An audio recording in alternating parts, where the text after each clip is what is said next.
Hey guys, Jordan Lolly here at Jordan Lolly Basketball. The series we have for y'all today is going to be a step back. That's right, just a plain old simple step back. But I want to give it to you guys so that way you guys know how to directly implement it into your game.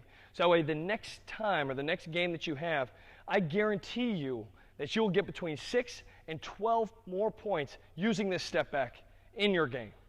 That's right, because I'm going to teach you exactly when, where, and why we use a step back. Because a lot of these YouTube tutorials, a lot of these videos online will teach you how to do it, but it's so important to understand the when, where, and why so that we can actually implement it in our next game. That's the reason why we train, right?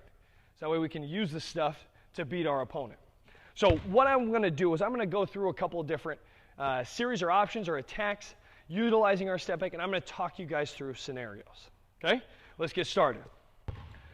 First thing we're going to do, I'm going to take my defender off the bounce using a cross jab. One of the most efficient moves that we teach is a nice little cross jab where I'm crossing ball over my frame and jabbing opposite. So the whole series, I'm going to use this nice cross jab to shift my defender. Notice when I go into my plant, that one I was a little bit off balance, had my feet a little bit close together. When I go into my plant, I'm going to rip the ball to my back hip.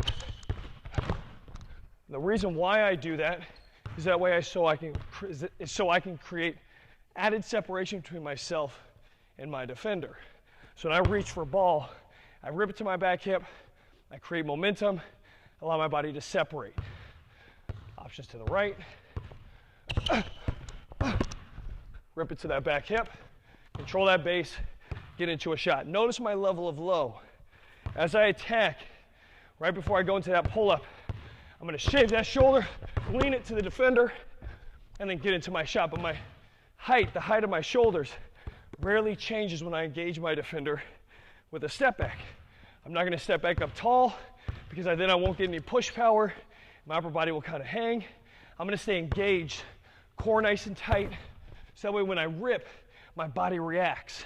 So important.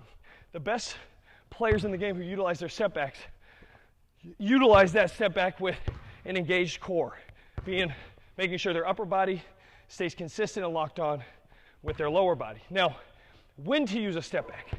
If I attack my defender and they stay on that hip, causing me to defer from attacking the hoop, I can create that lateral separation by engaging their frame. So either making them think that my next step is going to be continuing toward the rim, or that my next step is into their body, creating contact in order to create our separation. So I'm going to go off of one dribble right here. When we go into our finish, I'm going to engage that defender, creating that contact in order to create separation. Or I can run it a little bit looser of a line. That defender cuts me off.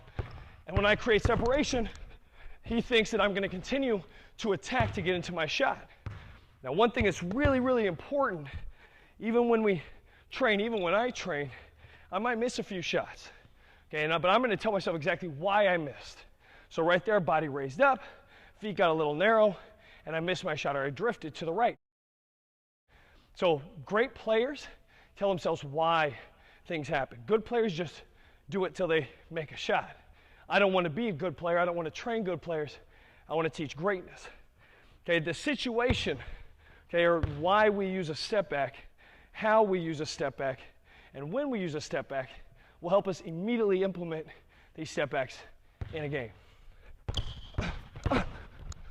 Create that separation, and we can go into a hop step on that shot, or you guys can go into a nice little outside-inside. If I want to create more of a run separation, I can get here, and I can run, taking that crossbody step to get into my shot, where it's more of a elongated separation. Or I can go more condensed,